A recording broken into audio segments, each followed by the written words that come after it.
ডিপ্লোমাকে degree করার জন্য।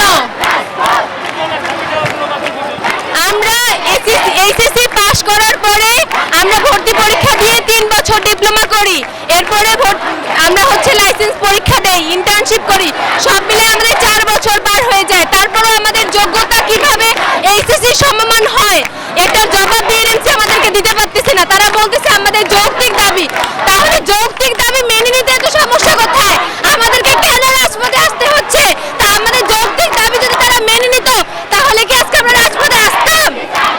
তারা আমাদেরকে পুলিশকে দিয়ে আমাদের গায়ে হাত তোলাচ্ছে, আমাদেরকে যে হাত তোলাচ্ছে, আমাদের রক্ত ঝরাচ্ছে, এটা কি ঠিক? যদি আমাদের দাবি যৌক্তিক হয়ে থাকে